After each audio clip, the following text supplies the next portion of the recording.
Ok. Soraya, c'est la deuxième.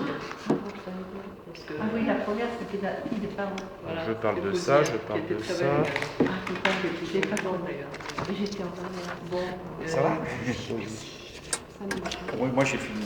Et je dois rejoindre ma fille à votre bruit, mais j'ai déjà du retard. Tu veux parler de Gelée Royale, toi? Gelée Royale, c'est bien. Okay. Moi j'ai mis 3 minutes, après je passe le micro à notre ami Alexandre. Publié chez Encre d'Orient, bien sûr. Non, il a un micro. Il a celui-là, ben voilà, comme ça on fait un peu le relais. C'est bien, oui, comme ça je te passe le relais. Alors, si Non, mais toi, garde le jaune. garde le jaune, toi. T'as fait un test, il marche? Il est bien, ça va? Ouais, oui, ouais, c'est vrai. Moi j'ai calqué ici. Moi, les chorales m'ont un voix de baryton. J'ai pas d'entour, hein. Il est bien marché? Oui, mais il faut le monter, hein, le truc. Hein. Ah oui, il faut que tu le montes, sinon ça marche pas. Et voilà. Là, c'est sur off. Hein. Et voilà. Tu l'as ouvert? Arrange-lui. Voilà. Ça y est, Ok, bon, c'est bon. Attention. À toi, Pascal, nous, tu te donnes le... Attention, tu me donnes le top, c'est bon. Hein, tu te donnes le top, allez.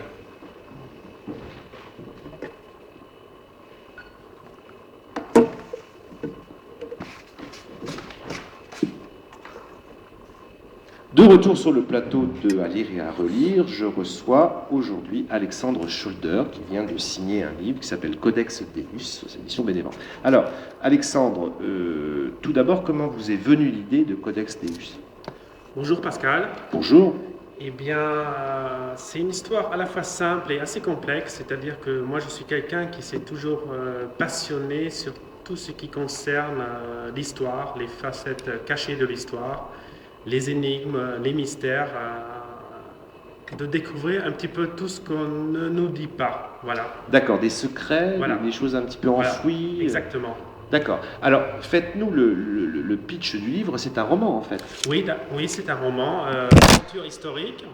Voilà. C'est un roman d'aventure historique qui part sur une base réelle, mais avec des personnages romancés, parce que certaines personnes ont véritablement existé et j'ai changé les noms pour garder l'anonymat de leurs descendants, en fait. D'accord. Donc, en fait, vous partez d'une base historique. Oui, voilà. Et vous inventez des personnages, et ces personnages de fiction se mêlent à la réalité. Exactement, voilà. Il y a beaucoup de mode en ce moment de ça. Il y a beaucoup d'ouvrages de ce genre-là en ce moment. Hein. Oui, mais là, on part sur en même temps sur des grandes recherches de secrets totalement inconnus. Donc, il y a des pans entiers de l'histoire qui n'ont jusqu'à présent pas été divulgués au grand public. D'accord. Et d'autres facettes assez méconnues de l'histoire que j'éclaire aussi par un biais tout à fait nouveau. Et j'y mène aussi certains personnages qui sont tirés de ma vie que j'ai rencontré personnellement. Oui, on fait tout ça Voilà. aux écrivains. Alors, faites-nous le pitch du livre sans trop dévoiler l'intrigue de ce livre. Alors, déjà, ça se passe à quelle époque? Ça se passe aujourd'hui? Eh bien, ça commence de nos jours. Ça commence de nos jours, Avec d'accord. un archéologue qui est contacté par un homme assez mystérieux. Et depuis ce jour au British Museum, en fait, l'action se passe à Londres, commence à Londres. Il y a tout un processus de mystère et de suspense qui se met en place.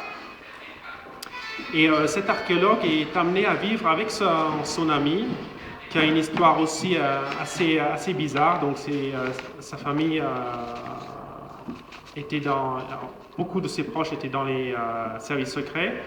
Donc tout ça commence à se mettre en place à Londres et ça continue au Caire.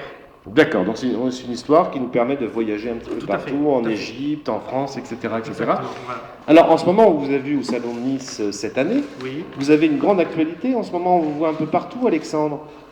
Oui, je fais pas mal de salons sur la Côte d'Azur et dans toute Dans la région, voilà, absolument. Voilà. Bien.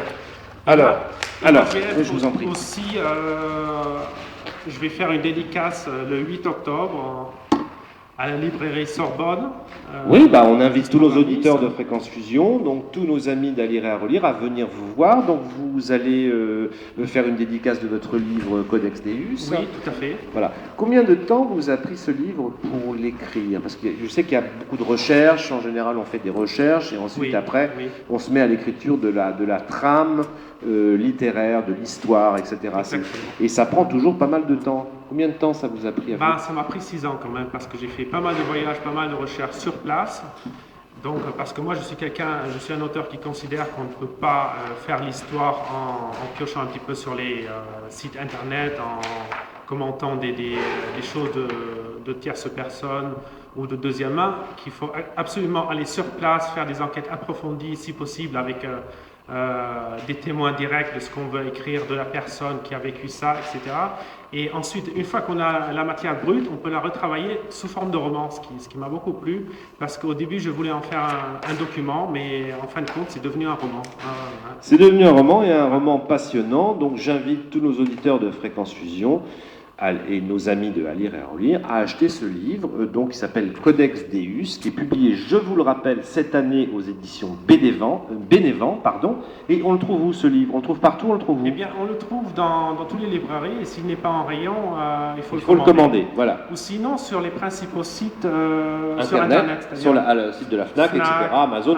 On ne va pas tous les citer, on ne peut pas, et également sur les réseaux sociaux dont on ne peut pas dire le nom, mais on peut juste parler de Exactement. Par contre, j'aimerais ajouter une chose très importante, c'est-à-dire que j'ai reçu un prix littéraire pour mon premier roman. Oui, absolument, j'ai oublié d'en parler, donc on va en parler. Vous avez reçu le prix des internautes 2011, voilà. Donc qui a été décerné par l'ensemble des internautes, donc c'est quand même par un jury professionnel. Et par un jury professionnel. Donc on vous remercie, Alexandre. Qui a été félicité par les on vous remercie beaucoup. Vous pourrez réintervenir tout à l'heure dans l'émission, dans notre débat littéraire. On vous remercie beaucoup et vous avez des points avec Joseph Luciani. Voilà. Je voudrais profiter avant de m'en aller, car j'ai un rendez-vous important à Roquebrune-Cap-Martin. Remercier évidemment tous ceux qui étaient présents à cette émission. Notre ami Guérin qui lui a dirigé techniquement, mais surtout mon ami, mon très grand ami Pascal Marmé, avec qui nous avons des soirées par ailleurs.